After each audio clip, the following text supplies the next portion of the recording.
Hey everyone, this is a bit different from what I usually do, but I rediscovered this old slideshow I did a couple years back for a talk, and I figured since I probably have a bunch of aspiring game developers following me, that might be at least a little bit of some helpful advice in there.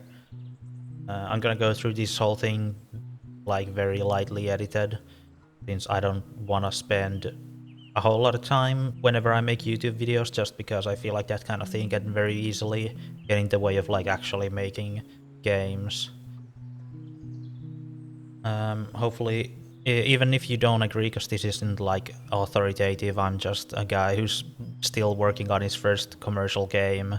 But even if you disagree, then hopefully it will at least sort of be an interesting or useful perspective. And this is by no means comprehensive, because if I sat here and thought about more stuff to add, I could probably make like a billion zillion slides, but I figure it's probably better to just stick to mostly what I already wrote.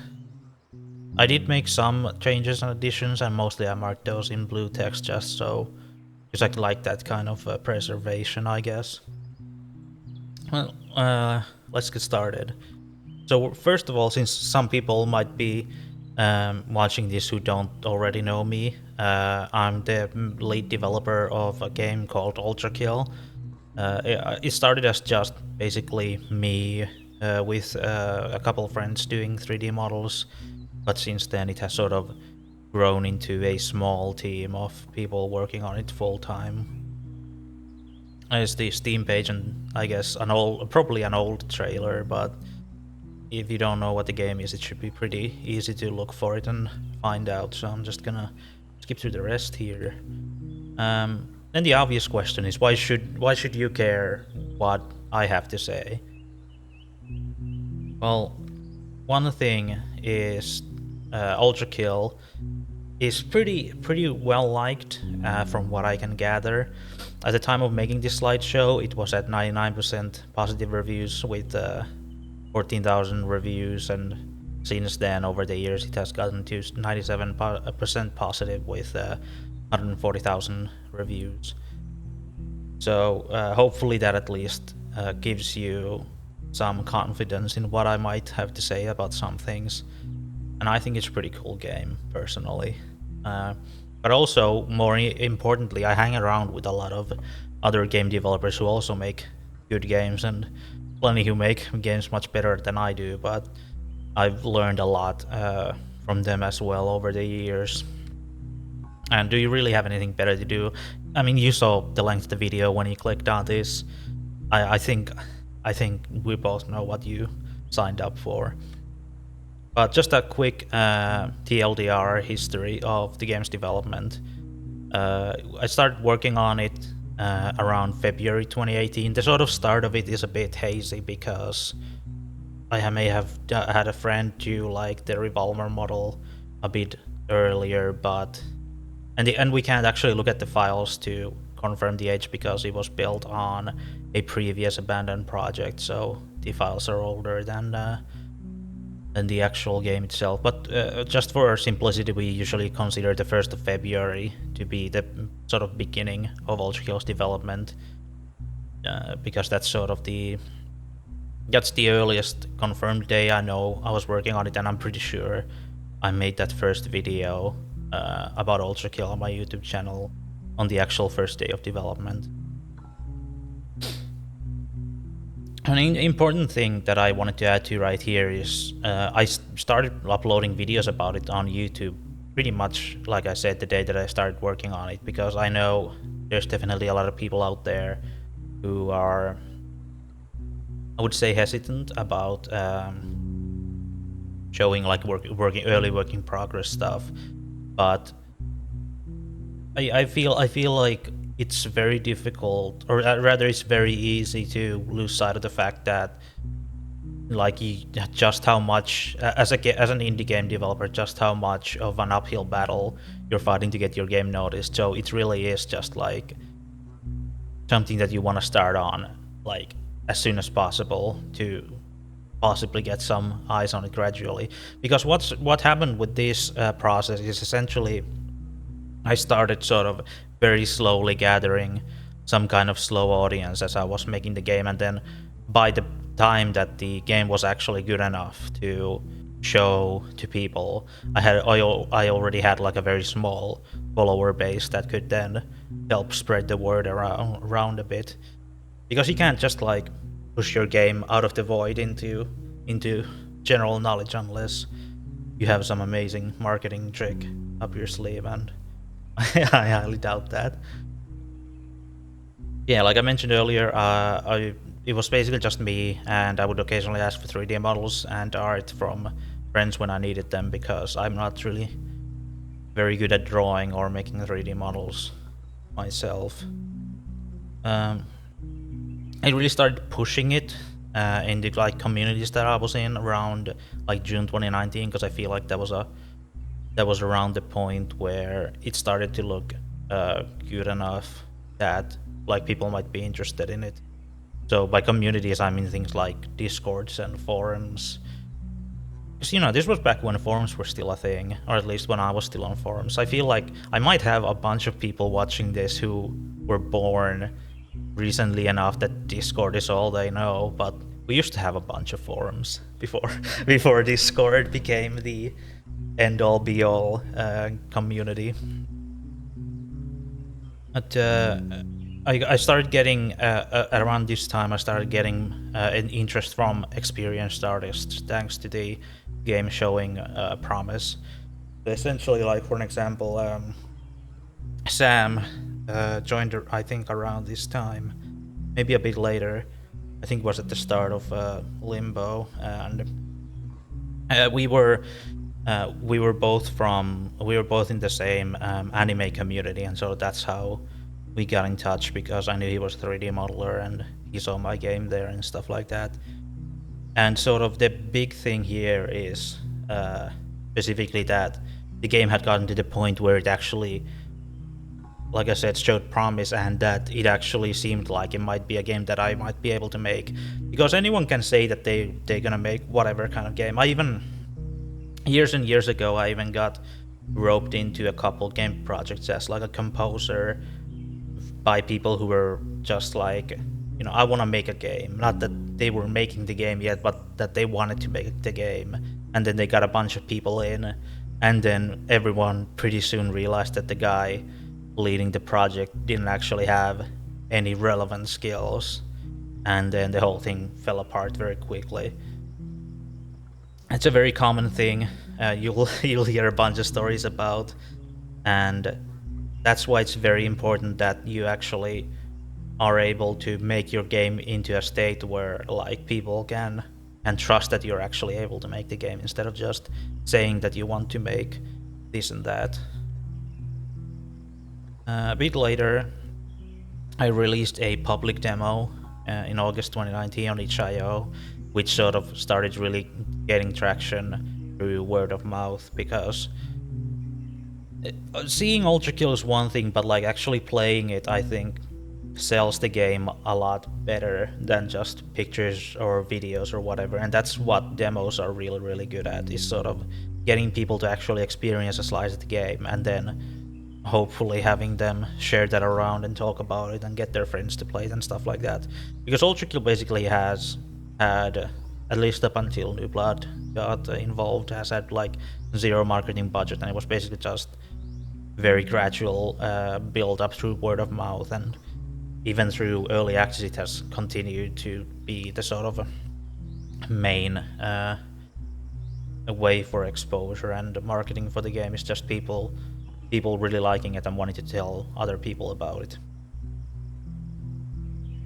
I started sending emails and builds to New Blood Interactive, which is the game's publisher now, about getting the game published.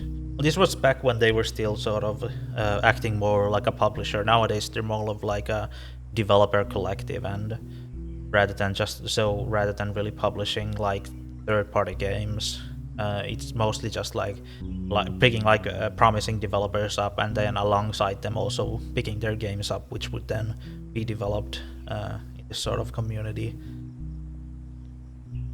I kept sending emails until I finally got picked up around May 2020, I think. Or at least that was like the uh, official date, because I think we already kind of agreed that ULTRAKILL was basically gonna be a New Blood game like months beforehand. But that was the sort of date that we really set that in stone and all agreed on it and published about it and whatever. And then that was a couple months later. We finally released the game in early access in September 2020. It's like 4.5 years ago. Time fucking flies. But the game has become so much bigger than what I had. So much bigger and so much more dense and polished than I had ever imagined it, which is why it has taken so long and is still in development. Which, yeah, there's a new update every couple of months, though. At this point, I think Couple is doing some heavy lifting there, but we do our best to make sure that we get stuff out on time and make sure that people hopefully don't stay waiting for too long. But then we get to the main section of this talk, which is just a huge list of all kinds of advice that I've come up with, then sort of either learned on my own or heard from other developers from their experience. So originally, when I did this talk, I had to like speed through a bunch of it, but now we don't really have a time limit, so I think I can just go whole hog and just do all of it. So we'll see. So we start at the obvious place, which is starting. So this is one that I added in because I feel like this is something that a lot of people get tripped up on, because it is like the first choice you make when you decide to make a game. It's like, which engine do you use? Do you use Unreal or Unity or Godot or Game Maker or whatever? It doesn't really matter. You can do more or less everything with any of those. So just like which one you pick doesn't define your future. It's more important that you actually pick one and then start playing around with it, because otherwise it's just gonna be one of those things where game development just ends up being something that you think about rather than actually do. Here's the obvious advice that every game developer always gives everyone, but for a very good reason, which is that instead of jumping straight into your sort of imagined magnum opus, like the passion project that you've always wanted to make, you should make a lot of small games first. And because ULTRAKILL is my first commercial project, a lot of people think that that also means that it was my first game in general. But I have done a lot of like small experiments and projects and stuff, mostly for homework when I was part of a game design course. The important thing about the small games aspect is that it should get you used to the process of actually creating games, because it is like a process that you have to actually learn, and there's so much to it that's sort of invisible at first glance. And making small games means that you can learn a lot of those lessons through experience in a way that isn't like a huge risk. Because if you just start your passion project immediately, what's gonna happen almost certainly is you're just gonna burn out after a couple months or even a couple of years, and you're not gonna get anything done. So it's a lot more important to start small so you can actually finish things, and then sort of move up from there gradually. The thing is actually that from what I've seen of people who did like immediately jump into the passion project, they end up having to restart the game multiple times over the years because of how much they've learned to do things better. It means that even if you somehow didn't burn out and quit on your passion project, you would still end up spending the same amount of time until you actually managed to finish and release it as you would if you had just started making small games first, so that you have a base of learning to build off of instead of having to restart the big project multiple times. So as examples for this, when I say small, I mean really small, because I can hopefully put some footage up here. But when I actually started really getting the game development, my first project was called Red Knight, and I made it with a classmate of mine, and it's a very simple platformer. We originally had more complex plans for it, but we did the smart choice, or actually the school did the smart choice for us of setting us on a limited deadline, which forced us to reconsider what parts of the idea were actually something that we wanted to do and had the time for, because the whole game was done from 0 to completion in like 2 weeks, which might seem a lot considering how simple the game is, but that's just how things really start off. After that, I did a little project called This Game Only Has One Level. It was sort of my entry point into Unity, and that was how I used that project to sort of learn the basics of how the engine functions and how to use it to make a game.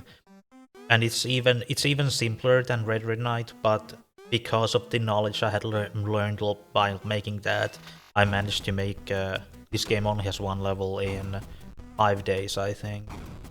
And it controls much better, it feels much better, it's much tighter in design.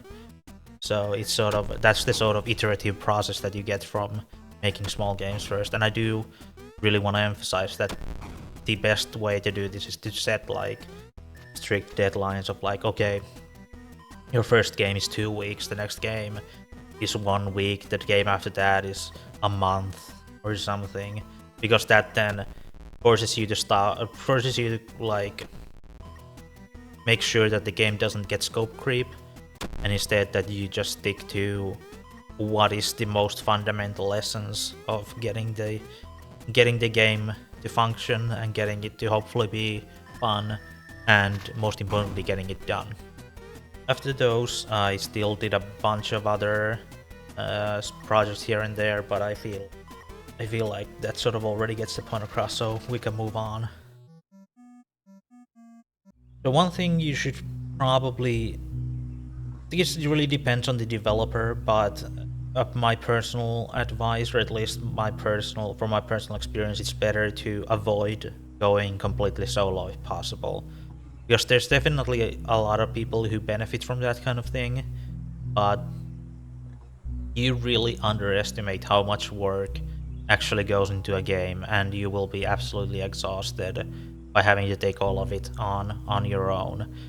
And there's a sort of idealized image of like the solo developer as like the individual artist, but you really already get this same amount of control by being like a lead developer or director, but also the actual process of development becomes a lot more feasible. Because at the end of the day, by being a solo developer, the main benefit, outside of just like the fact that you don't have to pay other people to work on the game, I guess, is that you get bragging rights for being solo. But that doesn't actually fundamentally improve the game that you make. So I feel like, at least on my personally at least, I feel that it's more important for the game to be as good as possible than it is for you to have made it on your own. And even though people have such a romanticized idea of like the artist as an individual, there's still so much benefit to having other artists be working on the game. Because for an example, ULTRAKILL, I do always make the call of what goes in the game, and I sort of check up on everyone and make sure that everything goes according to my vision and stuff. But there's still always things where some of the developers might come up with some kind of idea or an interesting angle or something that I could not have come up on my own, and then the game becomes all the more richer for that. And a big thing obviously is when you're starting off, you don't really have a budget. So you can only really work with people who are willing to work without you being able to pay for them at least immediately. Because what you can do is you can come up with sort of contracts where you agree to give whatever percentage of royalties once the game actually starts making money, or promising some lump sum or whatever to make up for the amount of work. But really, it's just starting off early, even before you get to the point where it seems like you actually might be able to make the game. It's you might really just have to rely on friends and people from like communities like Discords and stuff that you're in for getting the game to that point. And this is the thing that I've been harping on for a while now about that you actually, in order to be able to make the game with other people, you actually have to be able to prove that you yourself actually can make the game. Because anyone can say that they can make this and that, but actually being able to, and being able to prove that you can do it, is a very different matter in terms of getting people willing to help you out, even though they might not be making money off it already, like right at the start. Is an important one that again should go without saying, but I feel like I wanna emphasize it just for effect. And there might be people who don't know about this, but like you want to make connections with other developers, especially your peers, as in people who are sort of on the same level as you are at the moment. You want to make connections with those people and other industry people, because even though it might seem that the game industry is like fundamentally competitive, when you're at like a low level, or just generally as an indie developer, you really aren't competing with people. Everyone's in the same ship, and you want to make sure that everyone can help each other make their games actually a reality. Because when you help other people, then other people are willing to help you, and then you can all sort of support each other. Another interesting thing that mainly comes from like music spheres is the knowledge that like as long as you're like a nice person and people like having you around, that will solidify the fact that people will actually want to have you around. As in like, because sometimes it's better for a team to have someone who works well with the team and like is nice to have around and people like having around and working with, than someone who is actually better at the job but then is sort of doesn't really get along with the people working. Because regardless of how good you are at whatever you do, you're still a part of a team, and the whole team is just gonna fall apart if it's filled with people who don't really care for each other, don't really like each other, don't get along together. Here's one for indie game development leads, like the people like me, because obviously not everyone wants to be a lead, and not everyone should be a lead just because it's a specific kind of skill set. And a very big part of that skill set is having a general understanding of as many fields of game development as possible. Because as a lead developer, you you're not just responsible for like the things that you can do yourself, but you're also responsible for the things that other people do. So you even if you for an example, I'm not a good 3D modeler, but I still at least have some knowledge of the basics, just so I have a better idea of what I want and what is possible to do in our team for our game. And this makes it a lot easier to make sure that everything is going according to sort of your vision and your idea of what the game should be. Here's another point that should go without saying, but I feel like I want to emphasize it, is that when you make your game, you should not just try to remake a better game.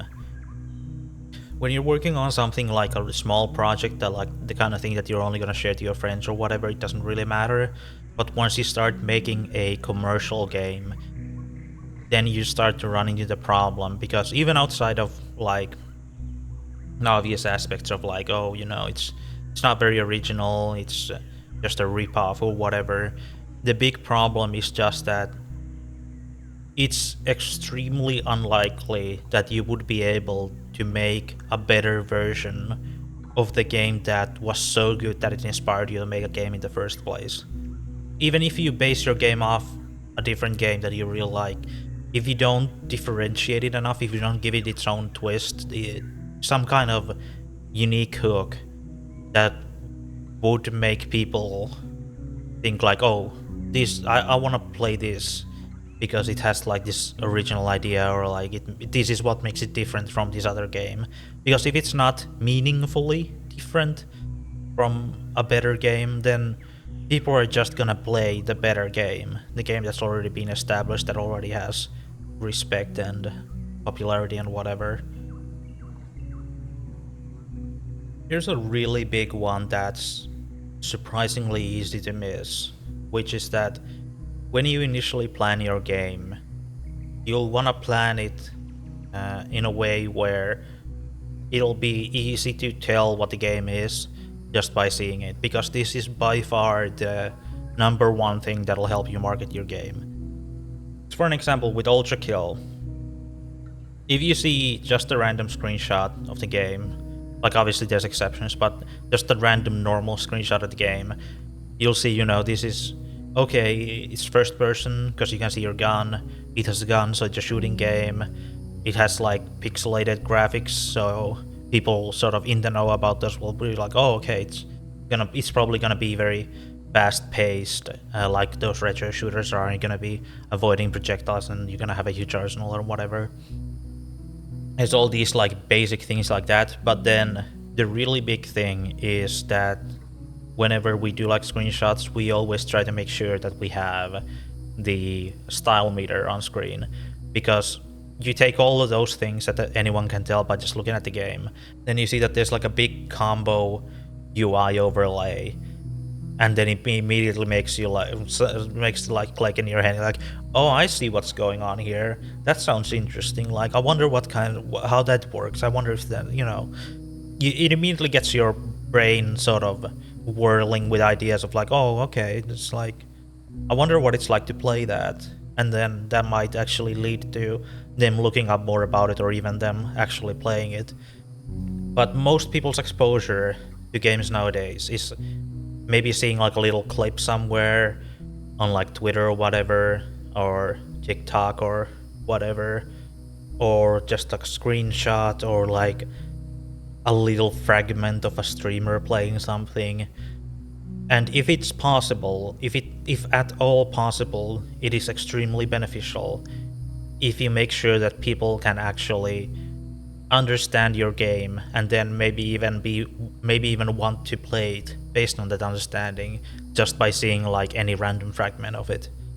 It's the kind of thing where a lot of people see marketing and the sort of artistic side of game development as two separate, like, competing axes.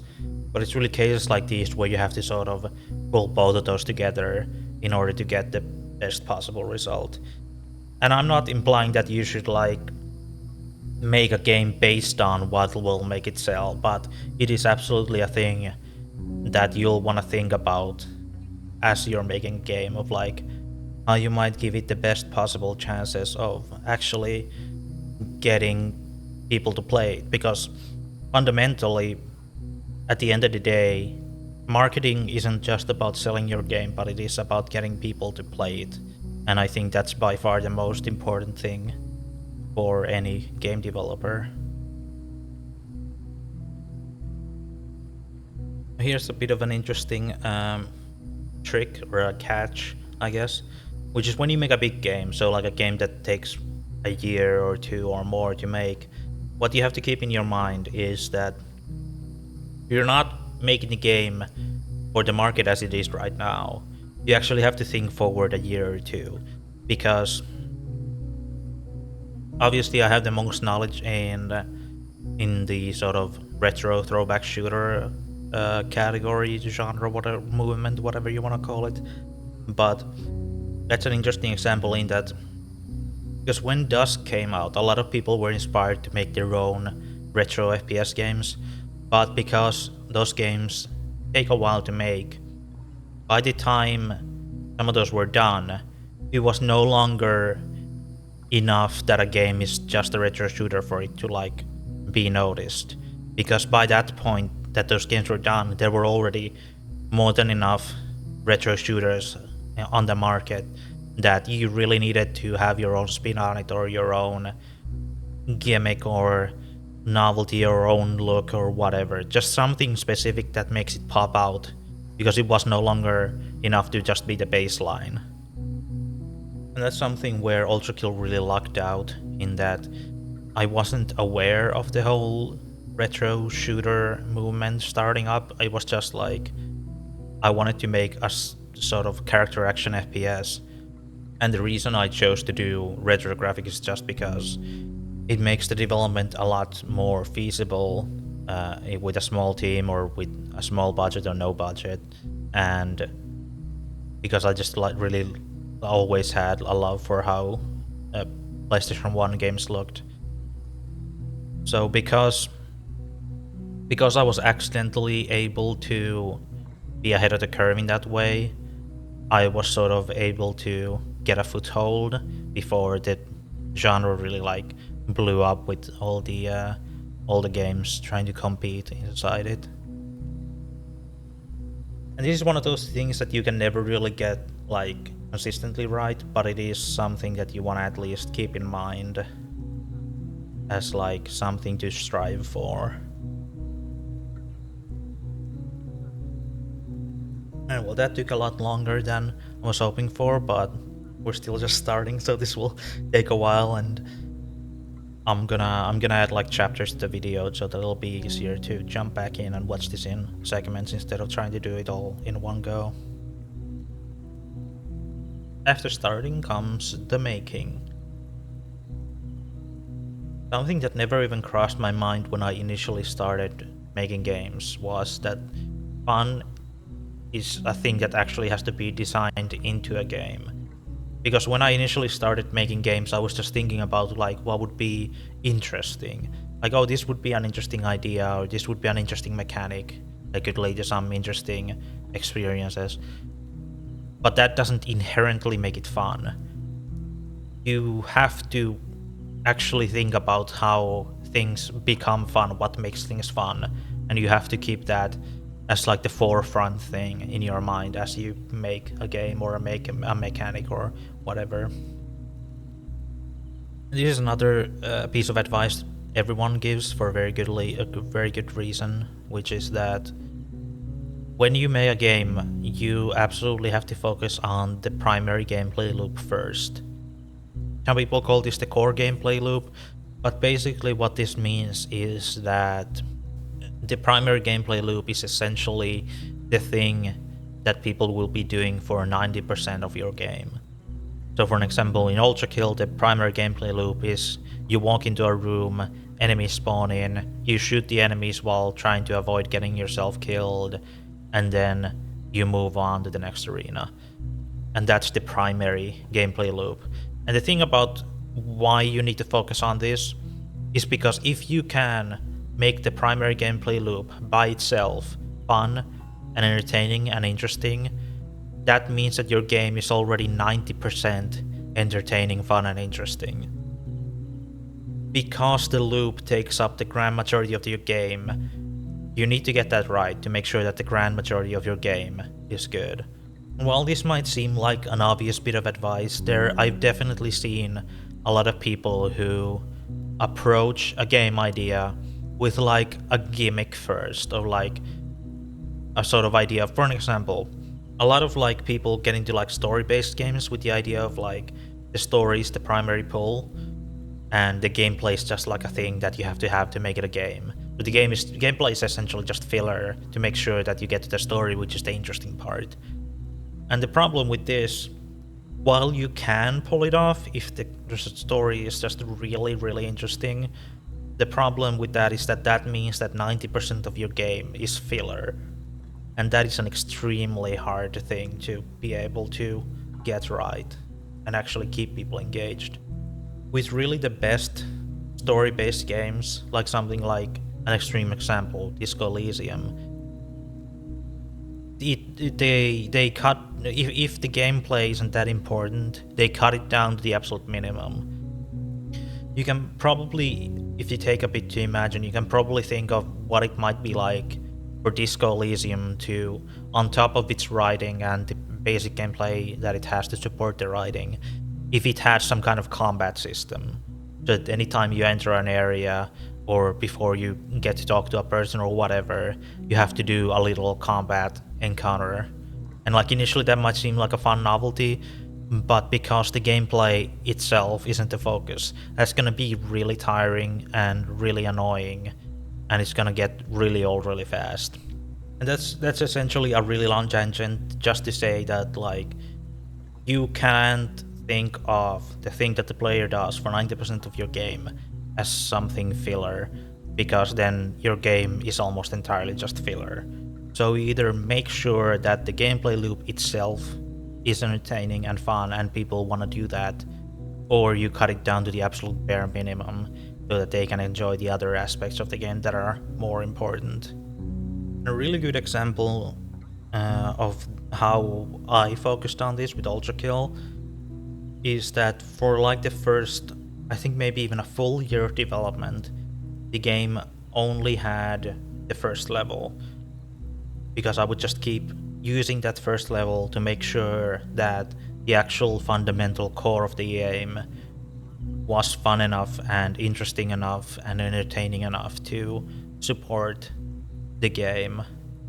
So that even if ULTRAKILL didn't have the story or the music or the graphics or anything else, then at least it would still be fun just because the bare minimum primary gameplay loop is fun. And then the rest has just sort of become a bonus on top that makes the game better rather than being the only thing keeping it afloat. So here's a very sort of common mistake I see with a lot of indie game developers, which is that people starting off often leave sound for later. Like I've seen people straight up not do any sound until like maybe like even a week before something like a demo comes out. And people really underestimate just how important sound is for how a game feels and how it plays. And that's why something that I recommend doing is whenever you add something like a new ability or a new mechanic or a new weapon or whatever, you immediately, when you add it, you also add the sound for it. You also make the sound for it, because that will be fundamental to how you make that thing good, how you make that thing fun.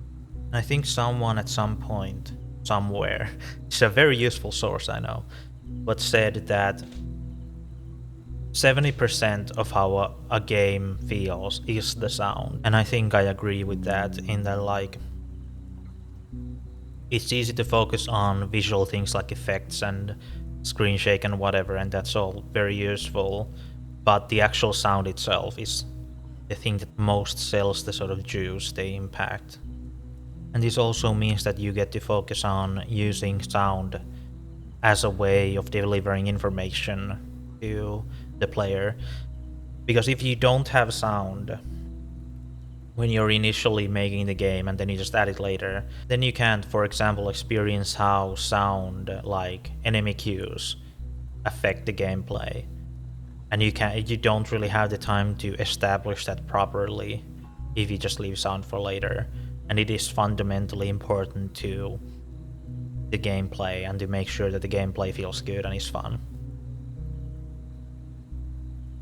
And a lot of people just don't really know where to get started, so here's two links that I generally use fairly often, which is the Sony's GDC game audio packs, which are a bunch of big packs of various sound effects that you can use in your games.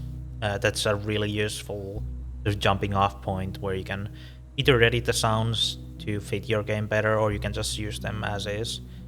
And then when that's not enough, I usually go on Freesound to find more assets. But on Freesound, what's important is you have to remember the licenses. In general, you want to search for either Creative Commons 0, which means public domain, which means you can use the sound for anything, including commercial purposes, however you want, and you don't need to credit anyone. Or Creative Commons 3.0, which is, I believe, more or less the same thing in that you can use those assets freely, even for commercial projects, but you have to credit the person who made them. And the reason I generally would advise going for Creative Commons 0, aka public domain, is because if you have to source and credit every single sound effect in the game, it's gonna be a horrible logistical pain in the ass, and it's also just going to be very annoying to make credits for. And there's probably a lot of other good sources for sounds. Maybe people can put some in the comments, but these are at least two places that are a good place to start with, just to make sure that you have a jumping off point and that you know how to get sounds and that you don't just leave it off for a nebulous at some point later kind of thing. Here's another rule of thumb that I initially thought that would just apply to being an amateur game developer, but even now, like many years into ULTRAKILL's development, it still keeps happening where any development milestone will take twice as long as you think it will. Meaning, like, if you think like, oh, okay, adding this enemy will take me a week, then it will probably take you 2 weeks, maybe even 3. Thinking like, oh, getting this game to like demo state will probably take me 2 months, then it will probably end up taking you 4 or 3 or 5 months instead. And that's just fundamentally because game development is so unpredictable. There are so many variables that you can't account for, that even trying to account for every possibility will usually leave you still undershooting what's the actual time that it will take to do. Here's a very important thing for programmers in particular, because I feel that programmers get hit with this the worst, which is that a general saying and rule of thumb that I've heard before is the only thing better than good is good enough.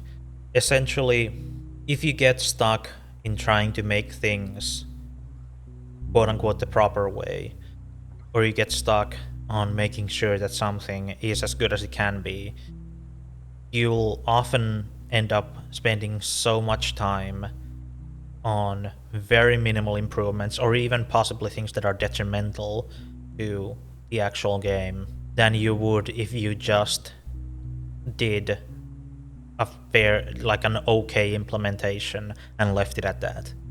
And it's very easy, especially when you're just by yourself, it's very easy to get sort of stuck in that kind of mindset where you want to make sure that everything is as good as it can possibly be, and then you just never end up finishing anything. But while it is unfortunate that you can't always do things the exact way that you want to, it's way more important for you to be able to do even like a 7 out of 10 implementation of something than to have an idea of a 10 out of 10 implementation that doesn't actually exist because you can't actually end up putting it together. Even a mediocre thing existing is better than a good thing that doesn't exist. And because game development is such a long marathon of so many different disciplines and so many different aspects that you have to put in, it's very important that you find your limits and that you know how to draw the line of when something is good enough and you can move on. Again, I forget who said this, but there's a saying that like an artist never completes a piece of art, it just stops being worked on. This is another thing that I see a very unfortunate amount of people disregard or never really get around to, which is you have to make sure that you have backups and, if possible, also version control. Because no one wants to imagine being the person who loses like months or even years of work because of some dumb mistake. But it happens to people, and that means that it can happen to you, that you might be one of those people that it happens to. Personally, I suggest getting into Git, and even though it's a very complicated thing to initially understand and learn how to use, you can use like graphic interfaces for it that simplify it. And once you actually learn the baseline of how to do the basic things, it'll make your life so much easier, especially if you're working with other people, because Git, whenever you upload things to Git, it only uploads the changes of what you do, which makes it so that, for an example, two people might be able to change one script, and Git is able to only take the changes of those and fuse them into the new script, instead of now you having two conflicting files and you have to decide which one to take and which one to not. But if you really don't have the time, or you really just can't understand how Git works, it's still better to just like zip up your entire project and put it on like Google Drive or something every like week or something, and then have a couple different versions on there so that you can roll back some changes here and there if you need to. Because even a very dumb and very stupid and horrible solution like that is better than no solution. This one's gonna be a bit of a more controversial thing, I think, but I would highly recommend that unless you already know what you're doing, you really shouldn't make a multiplayer game, because making a game multiplayer, like online or whatever, multiplies the amount of things that can go wrong, and it is incredibly difficult to make a multiplayer game function properly. So unless you're really good at programming or you already know how to work with multiplayer stuff, I highly recommend just making single player, or making your multiplayer local only, even though that I still wouldn't recommend that, just because that limits how players can play together, especially now that it's so common for people to play online. And this is definitely one of those cases where you can completely just disagree with me and just go forward and do it anyway, because there definitely are projects that have been successful with the developer just going for it. But you have to keep in mind that for every successful game, there's so many more that have failed at it. Just consider how much more time was wasted on a feature that didn't end up actually affecting the game at all in the end. Now we get to the quote-unquote fun stuff, which is the sort of game design aspect of it. And this is definitely where we start to get more into personal preference and rule of thumb and things like that. So with any of these, do keep in mind that it's not always applicable. It always depends on the context and the game, and then you can always disagree with my personal take on things. But hopefully these will still at least give you something useful or something to think about. So this is a really big lesson that took me a bit to learn, but has been extremely important in making ULTRAKILL feel as good as it does, which is the sort of general rule of thumb of saying that close enough is enough. Because people don't function like machines in understanding that, like, oh, I did this wrong and I did this right. But instead, a lot of the time, even if the player is at fault of something, they will blame the game and they will be frustrated at the game because they felt that they were close enough, that they should have gotten it. So for an example, hopefully I can pull up a picture here, but ULTRAKILL's hitboxes are very generous for the actual sort of mesh sizes. Because early on in ULTRAKILL's development, I actually did use accurate hitboxes. But what that meant was that whenever a player needed to shoot at an enemy who was like anywhere that wasn't point blank, they would usually have to stop moving in order to be able to aim accurately enough to hit the enemy. So in order to make sure that the player can still hit enemies while on the move and doing all kinds of different movement systems and techniques and whatever, I did it so that the enemies have hitboxes that are much more generous than what what it looks like they should be.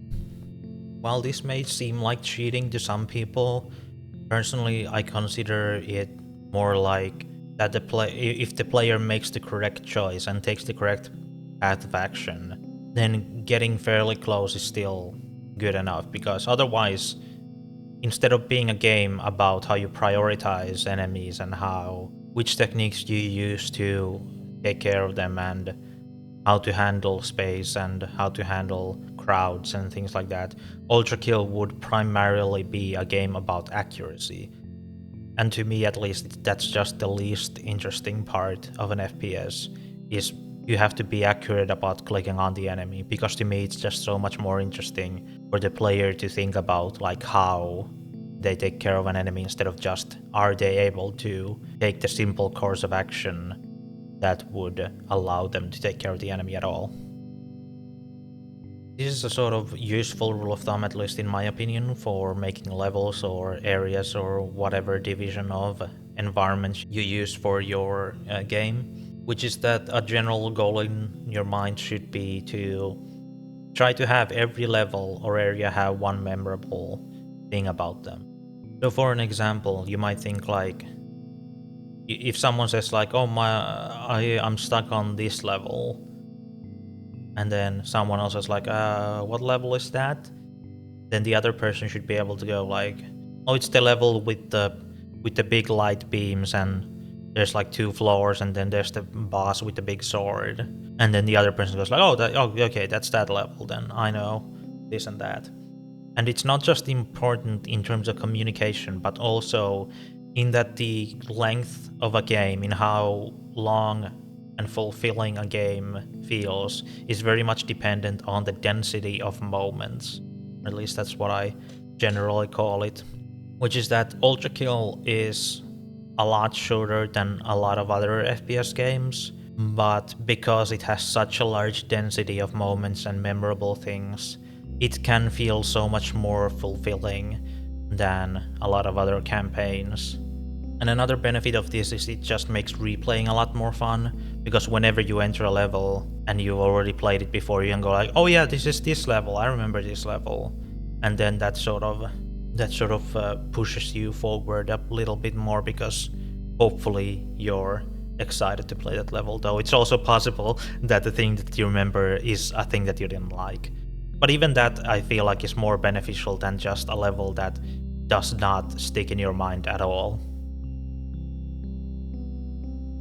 So this is a point that's sort of connected to when I was previously talking about audio, about how important it is for gameplay, is that with action games, you should always exaggerate the audio, in that a sword shouldn't just sound like how a sword sounds in real life, unless you're making like a really immersive simulation or something. But even then, it's so much more important to capture how a sword feels rather than how it actually sounds. In that, like, for an example, if you were to shoot a gun in real life, it feels so much more impactful than if you listen to a recording of that gun actually being fired. So you want to capture the feel of the sound rather than the actual real sound itself. And this helps so much in adding to impact and adding to the fun factor of your game. And connected to this is that there's a general adage with mixers and sound engineers and stuff that you should never clip your audio. And in some cases, you do want to be careful with this, but in some cases, it can definitely be beneficial for the exaggeration and the impact for a sound to actually clip.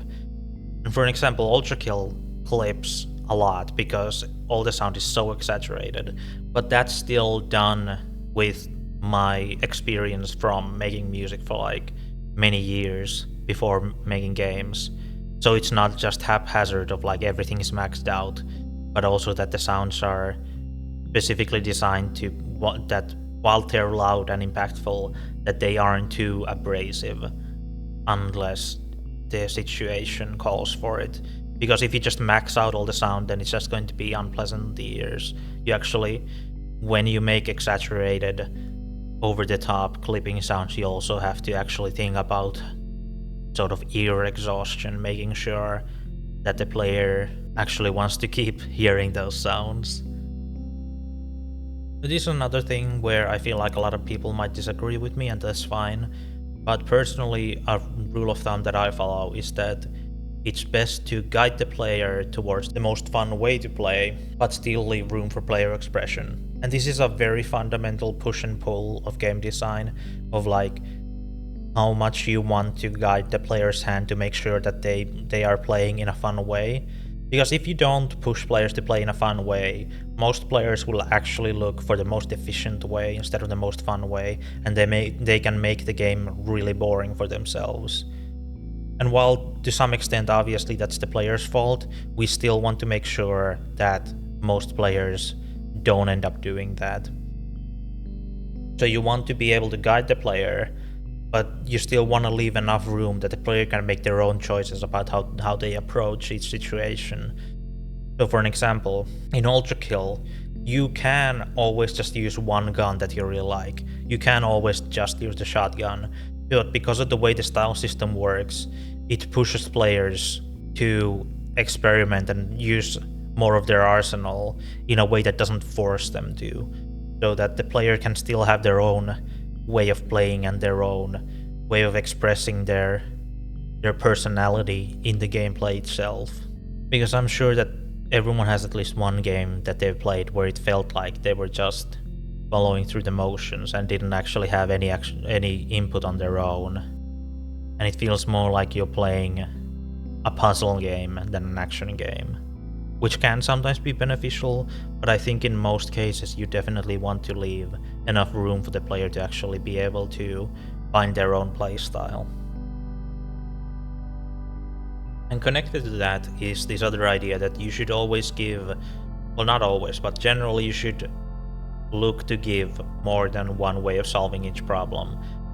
Because if the player only has one way of solving a problem, then whenever that problem arises, their brain shuts down and they just go through the motions. That's not very exciting or interesting, and usually not even fun to do. So generally, even if you have the same problem multiple times, like for an example, a specific enemy, you still want to have multiple things that the player can do about that enemy to make sure that they don't just follow the same path every single time that enemy shows up. You might say that, like for an example, oh, this grenade launcher is really good against this enemy, but then also doing a melee on like their head or something does this thing, which is very useful as well. So then you still have the back and forth of like, oh, do I stay at a distance and use the grenade launcher, or do I get close and use the melee on the head method instead? And that way, even if you keep seeing the same enemy multiple times, every time you still have to make at least that one choice of how to approach them. This is a bit of a weird one, and definitely the least universally applicable of these, but it's a sort of school of thought that I would recommend trying to get into, which is that generally you want the player to feel like they are given opportunities instead of opportunities being taken away from them. And I think the best way to explain this is a very, very long time ago, I was looking at a clip of a game that an acquaintance was making, and it was a shooter where there was an enemy type that had a shield, as in like a force field around them, and then you had to destroy the shield first before you were able to do damage to the enemy. And that always, whenever I saw that always felt like, even though I wasn't the one playing, that always felt very limp and annoying, that you have to destroy the shield before you can actually make progress on killing the enemy. But that kind of mechanic in and of itself is not the problem, it's more so just the presentation of it. Because what you should probably try to do instead is try to make it feel like the quote-unquote shielded state is the normal state. And whenever their shield goes down, instead of it finally being like, oh, now I can finally do damage, maybe instead it would be an opportunity for the player to go, oh, now I can do even more damage. So rather than being a shield that stops damage and then you finally do any damage once the shield is down, maybe you do normally do damage, but when the shield goes down, the enemy gets like knocked down or something, and you have a big opportunity to do a lot more extra damage. So even though fundamentally that is still the same scenario. Because of the way it's presented to the player, it feels so much more rewarding and so much more fun, because the player feels like they've been granted a bonus opportunity rather than finally having the opportunity they should have always had. And there are many cases of this in ULTRAKILL where I don't do this, and that's why I specifically said that this is by far the most situational of these, because a lot of the time it's either impossible or it might be detrimental to do it that way, but it's still a general school of thought that I would recommend trying to follow.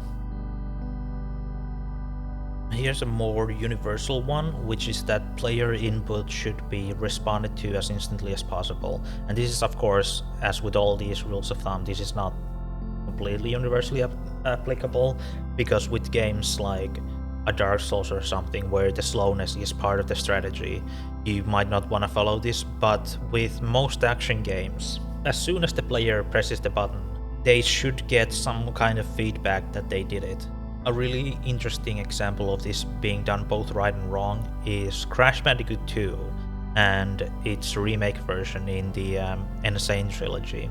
Because something that I hadn't thought about initially playing the original version of Crash Bandicoot 2, why it feels so good to control that game is because the animation state, Crash, is secondary to the actual game state.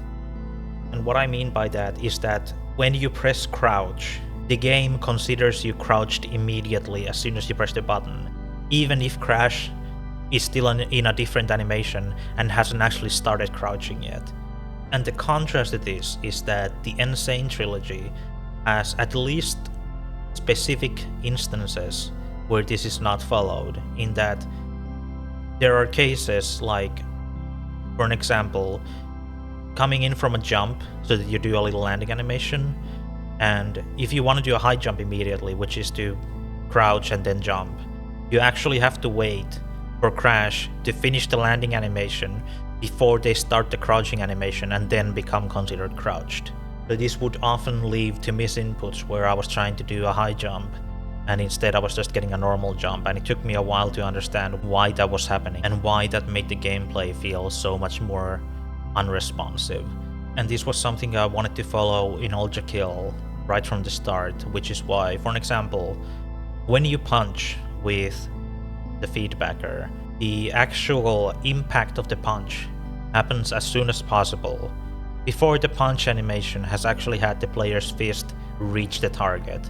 And because the punch is so fast in ULTRAKILL, the player doesn't actually notice the difference, but they definitely feel how responsive the punch is, because as soon as they press the punch button, it reaches the target and they get instant response. And I think this is one of those things where the further that we've gotten with graphics, the sort of harder this has become to maintain, because with the level of graphics that we currently have with like AAA games and such, it looks so realistic that having these kinds of state changes, like awkward sudden animation changes, would feel really out of place. So a lot of these games become a lot more sluggish feeling, because it takes a while for the character to be able to go from one state to another, and it becomes very difficult to be able to do this fluently, which is why like Devil May Cry 5 is one of the rare cases where they managed to do all the required work to make sure that you can go from any state into any other possible state in a way that still feels both responsive and still looks like it makes sense. This is another thing that I've learned from making music for a long time before getting into games, which is that you should use calm moments to keep intense moments intense. Because if you have a game that's always intense all the time, what that does is that eventually you normalize the intensity and it stops feeling intense. So what you want to have is these little moments of calm to make sure that the intensity stays intense. And because of the contrast, the calm moments will feel more calm and the intense moments will feel more intense than they would just by themselves. So this is a very useful tool for how to pace a game in a way where it stays exciting. These next two sections are going to be considerably shorter just because I had less of substance to say about them. because I feel like I'm either not really enough of an expert on the subject or just not good enough at verbalizing this sort of useful, actionable advice about them. And in my original talk, these sections were actually skipped entirely because of those reasons, but since we're already going for 100% completionist run, we might as well just go through these. Well, and again, feel free to completely disagree with whatever I say, it's just my personal opinion, but hopefully it'll still be useful. So something that I like to do with stories when I make them is to come up with a beginning and an ending as soon as possible, because those are the two most important parts of any story, because the beginning is the thing that actually hooks the person reading or playing, and it has to be strong enough that they want to keep going. And the ending is the thing that people remember the most when they finish a story. So it's important that you can make both of those things good, because I'm sure anyone can think of a movie or a game or a book or whatever where they really liked it at first, but then the ending really soured the whole thing. And then whenever you think of the book or the game or the movie or the story in the future, the first thing that comes to your mind is how much that ending ruined it. And because endings have to come as a consequence of everything that happened before them, it's important to come up with an ending that you want to follow fairly early on to make sure that you can actually lead the story in that direction where you can have a satisfying ending. The thing about why this is very useful is because the middle generally tends to not be as memorable as the beginning and the ending, and people are a lot more willing to forgive a weak middle if the beginning and the ending are really good. Here's another personal preference when it comes to writing, which is generally I prefer not to answer questions unless I have an answer that I feel is the only answer or is an interesting answer. Because especially early on, as I was still figuring out the world of ULTRAKILL, sort of writing it on the fly, if I had made specific choices of like, oh, this is this and this is this, and then those choices aren't really interesting, then I would still be saddled with those choices later on in development. Whereas because I chose to leave so many things ambiguous, now I can fill in those gaps with more interesting ideas that I've gotten later on, or more interesting connections that I've figured out later on. And there have been so many things in the game now where I've been so glad that I didn't answer that question earlier, because then later on I found an answer that implies so much more and has so much more weight and so is so much more interesting than if I had just answered the question in the most obvious answer. A general good rule of thumb for this is that you should try to give people enough information that they start imagining more, but not enough information that they no longer have room to imagine. And a good way of doing this is whenever you try to come up with an answer to a question, you would want to find an answer that implies more than it already says, so that when people get the answer to their question, they not only just get the answer itself, but then their brain starts to like come up with all these ideas of like, oh, but then would that mean this, and how does that affect this, and so on and so forth. And because writing is such an old and wide-reaching art form, this is definitely not like the only way to go about things. This is just my personal preference on how I like to go about it. This is a very useful piece of advice for a lot of things, but especially in writing, you can usually cut out a lot of what you've written, and the end result will not only be shorter but also more effective and easier to read and digest. Because an issue I see with a lot of amateur writers is that they sort of write a thing and then they leave it as is, and then actually reading that thing, that there's so much to it where a lot of it doesn't actually mean anything important or useful or relevant, and it either becomes less interesting because of that, or possibly even makes it more difficult to tell what parts are actually relevant and what parts are important compared to the things that aren't.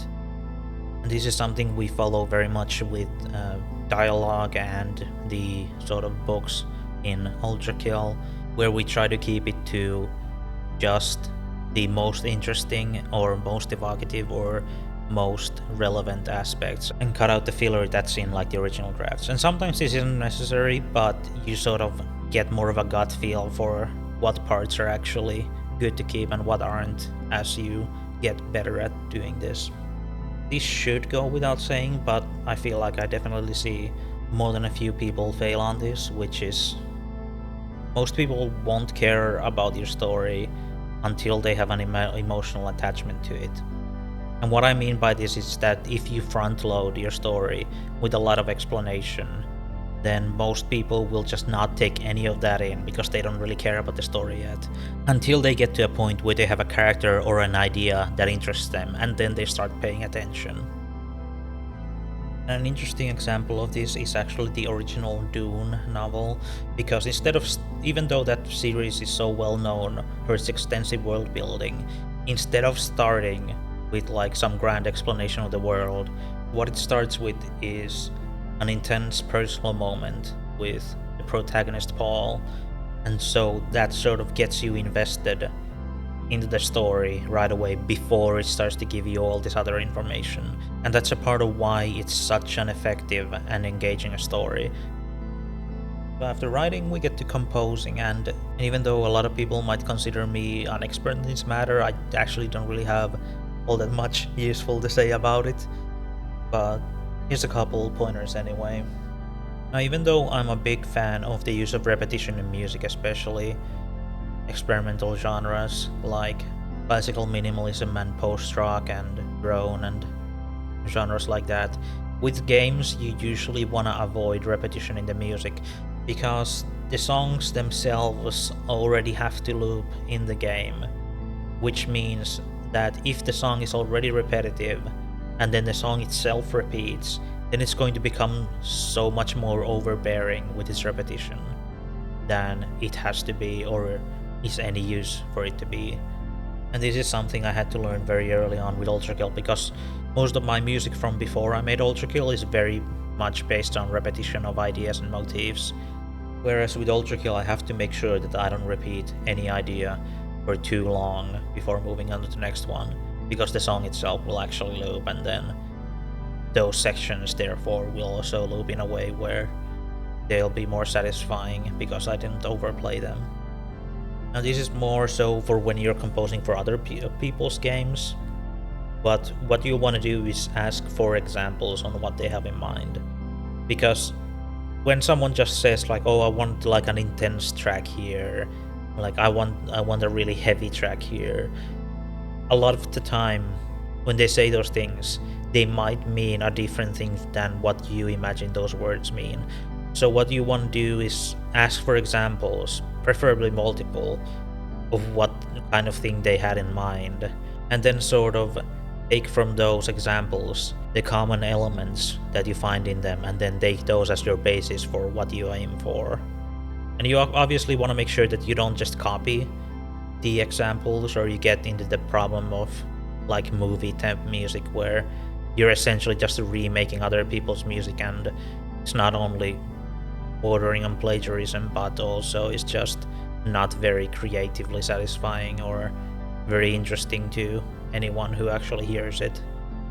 And this is a fun one, which is just get weird, because one of the big benefits of soundtracks is that people already have context for the music, which means that they're a lot more willing to accept weird things that they normally would not be.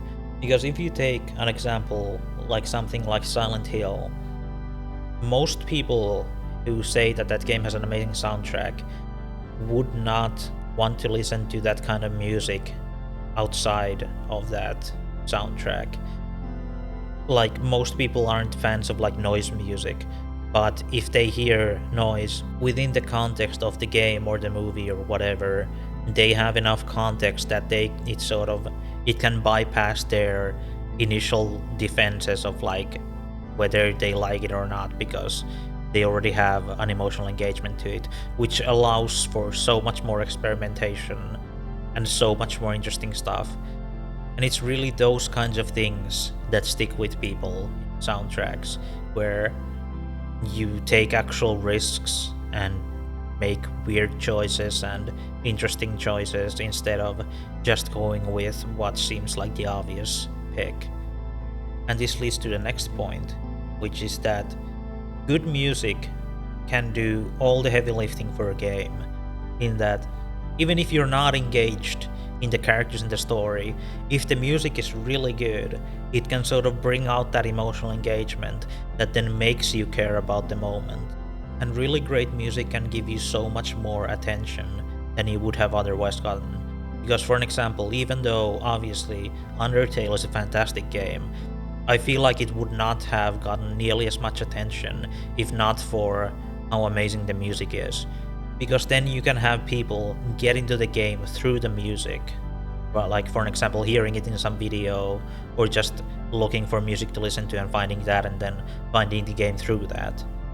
And while you might disagree on whether or not my music is great, I can definitely confirm that I have heard from a lot of people that they found the game through the music first, and they really liked the music, and then that's why they wanted to check out the game.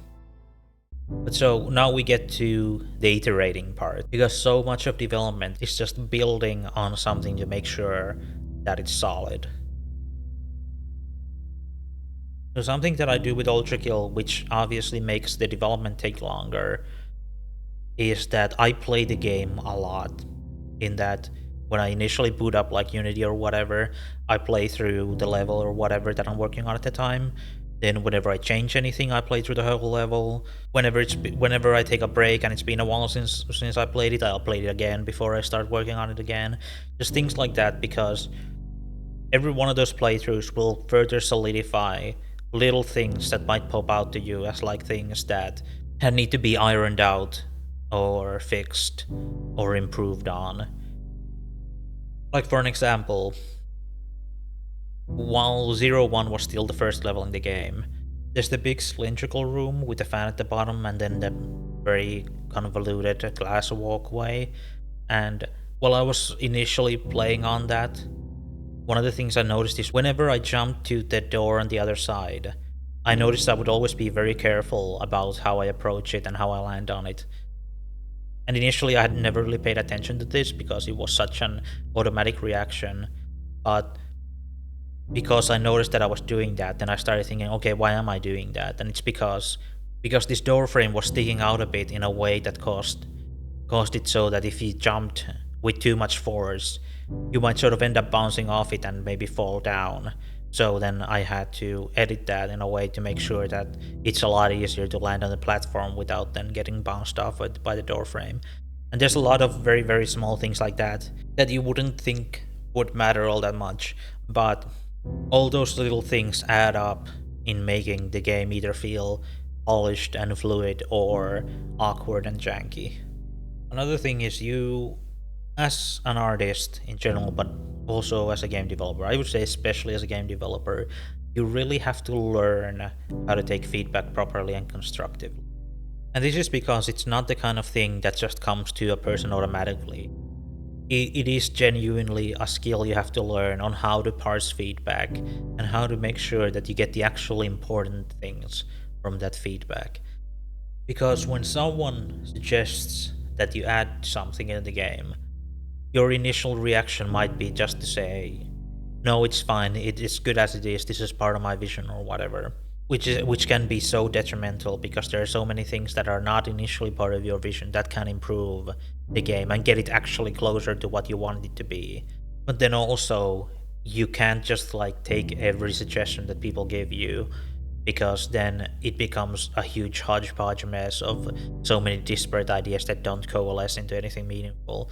So you have to take every suggestion and then filter it through your own opinion of like, you imagine what the game would be like with that, and then you consider based on that if it's something that would be worth adding. So another very important thing as a game developer is to get used to trying to figure out what makes a game good, what makes a game bad, what makes some aspect of a game good or bad, and then learn from those games in order to be able to use that information in your own. Because a lot of the time, when less experienced game developers see something that they really like in a game, what they end up doing is they end up copying the surface of the thing, but not actually what makes that thing good in the first place. Because most of the time, what you can do is just extract the thing that makes it good, and then do it in a different way, where it ends up being completely different, but still has that exact thing made it good in the first place, and possibly even better. And why I specify bad as well is that you can learn so much from bad games, from bad media, from bad stories. And not just what not to do, but also the good ideas that those things had that they weren't able to execute on properly. Because there are so many things in ULTRAKILL where the origin or the impetus of the idea was me looking at something that's generally considered bad and just thinking, okay, but how can I make this good? Because to me, that's just such a creatively satisfying and fun sort of exercise to see if I can take that kind of thing and make it in a way where it is a good addition. And also why I say outside of your comfort zone is that it can be very easy to get stuck in a sort of tunnel vision of only taking inspiration from games that are similar to the game you're making, when a lot of the time the best solutions to unrelated problems can come from completely different genres. It's also something that I support doing for any kind of creative medium that you're working on. Basically, all universal rules of game design are just bullshit, and every game design decision should be done on a case-by-case basis. Because most often, when I see people with very rigid rules of this is good game design, this is bad game design, they are almost always people who don't actually have game development experience. Because once you get enough experience, you start to really notice how anything that might be generally considered bad can be good in certain circumstances, and it all really depends on what kind of experience you want to give the player. Like a really good example of this is that a lot of the game development decisions in something like Dark Souls would generally be considered bad game design until Dark Souls showed that those things can be beneficial by giving you a very specific kind of experience of being this kind of adventurer or a knight or whatever in a very dangerous world.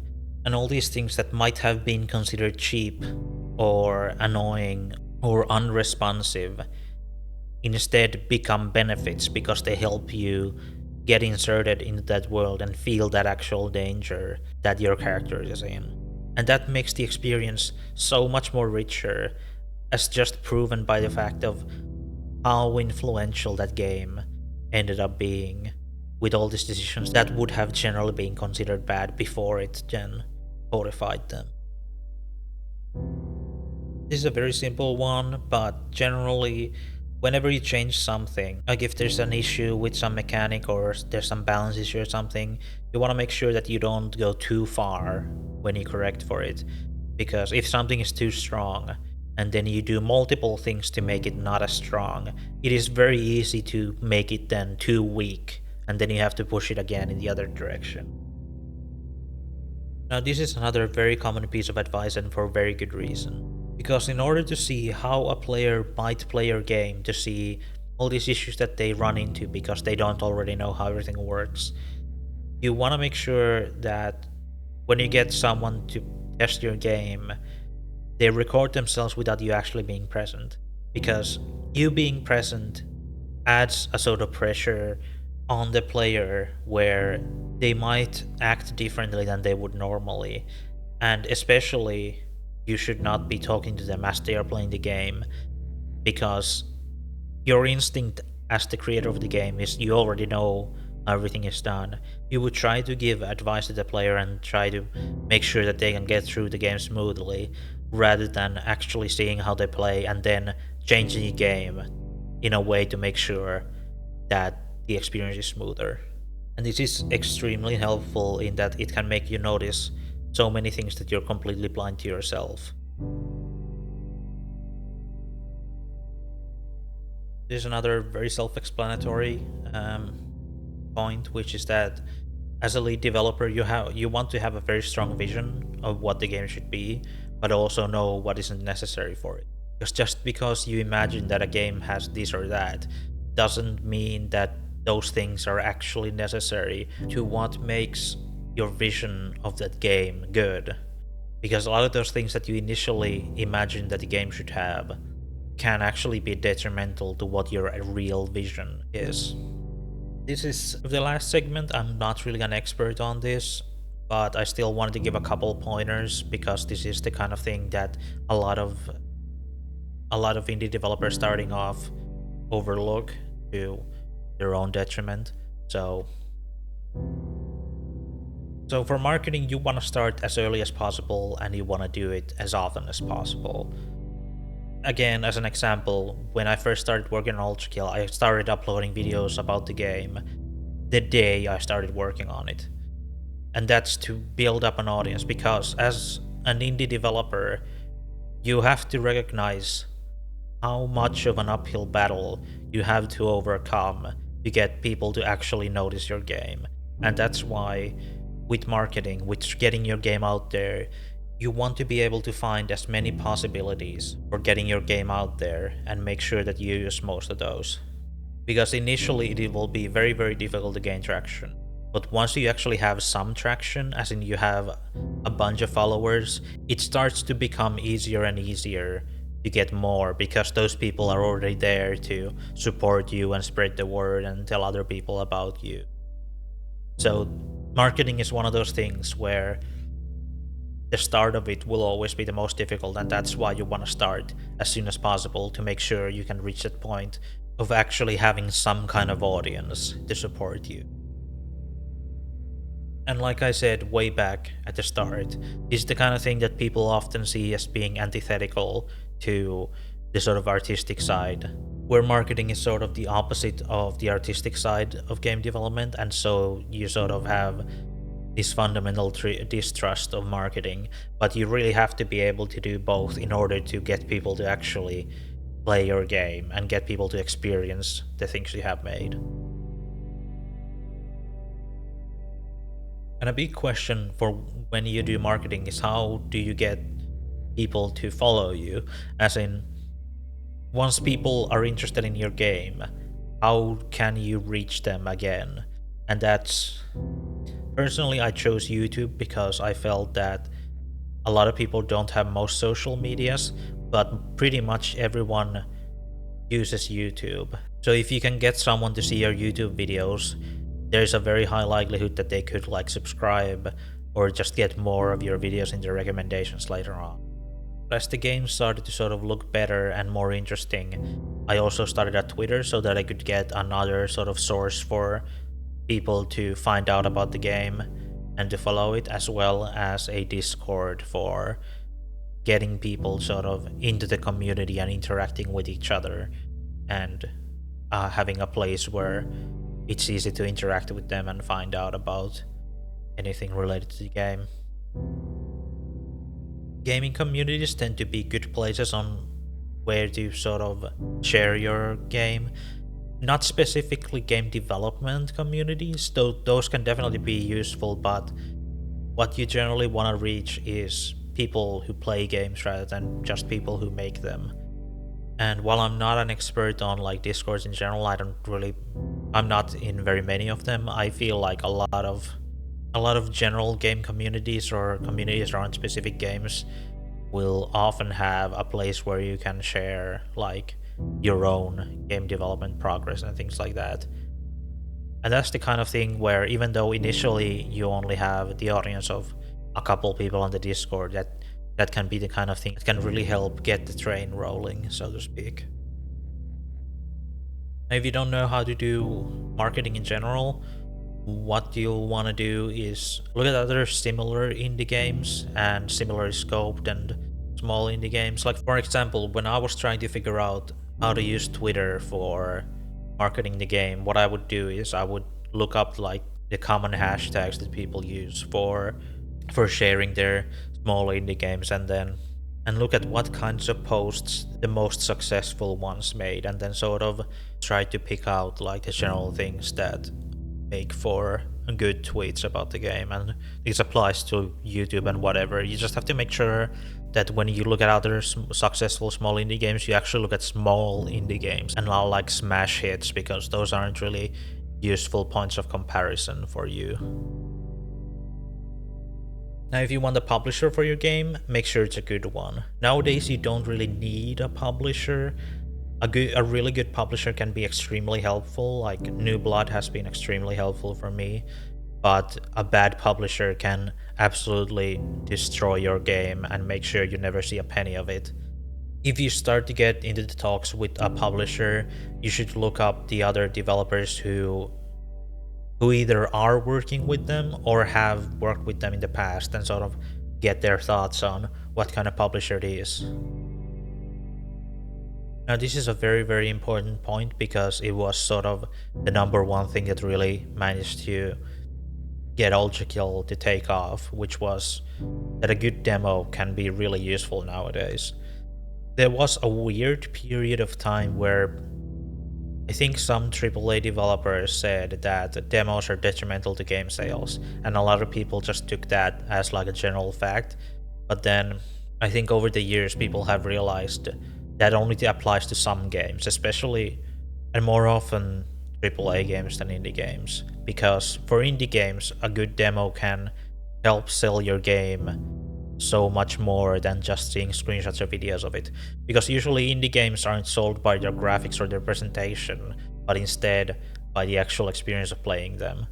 And for ULTRAKILL, the thing that really got the word of mouth rolling was people actually being able to play the game, and then finding it really exciting, the way the gameplay function, how it feels to play.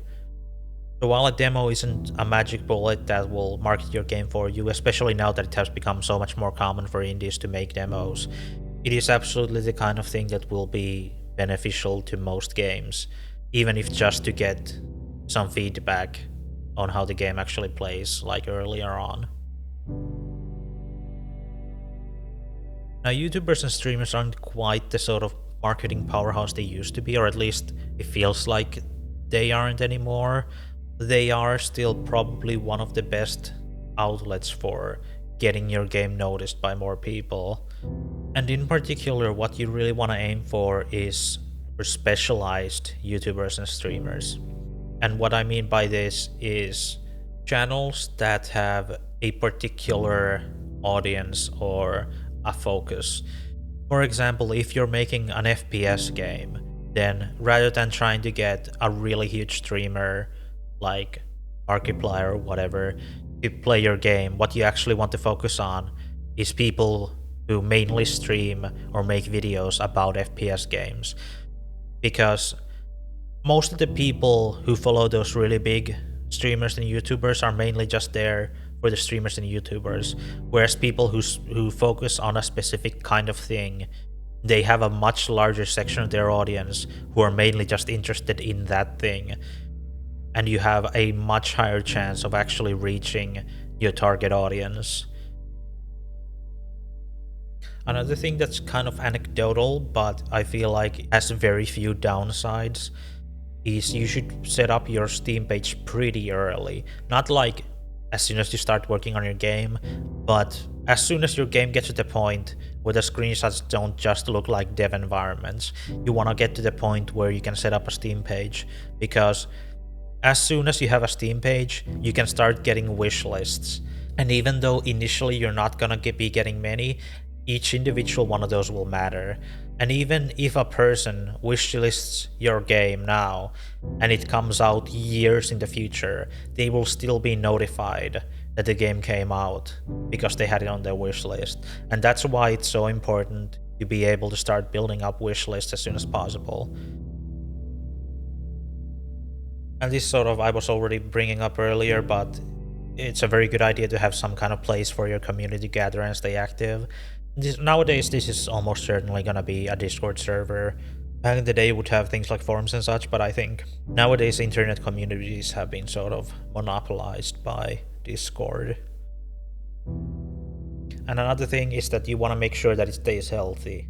And I think a lot of people right now might be feeling that maybe this is a little hypocritical coming from me, because they feel that the ULTRAKILL community has built up a sort of reputation for being annoying and such, but that's really just a factor of how big the game has gotten over time, in that there really isn't a ULTRAKILL community anymore. There's a bunch of different ones, and that makes it sort of impossible to make sure that they all stay healthy. But especially early on, while the game was still in the earliest stages of growing, it was very, very important to have a place where people could feel welcome and included. And I feel like, despite this just being a feeling and an anecdote, I feel like that was definitely a part of what made the community grow so strong. And this last point really should go without saying, but unfortunately, I see so many people fail at this point, which is, as a game developer, you really should not be talking badly about other games or other game developers publicly. Now, in private, you can say whatever the hell you want about anyone, but publicly doing so will end up with you burning so many bridges without you knowing that you have been burning those bridges, and you're gonna be limiting yourself so much more. Even if you're saying bad things about specific games or specific developers that you're really sure that you wouldn't want to collaborate with in the future, the problem is that those people still have their developer friends, and those friends still have their developer friends, and those kinds of bad impressions are really gonna spread around. And there's really just no benefit to bad-mouthing other games or other developers. So if you need to rant, you should probably just do so privately. And I thought the previous slide was the last one, but I forgot about finishing, so we're gonna do that now. It's very hard. It is. And I don't think it ever gets easy.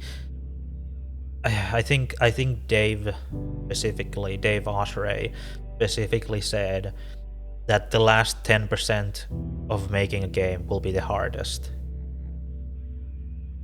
Oh yeah, there it is.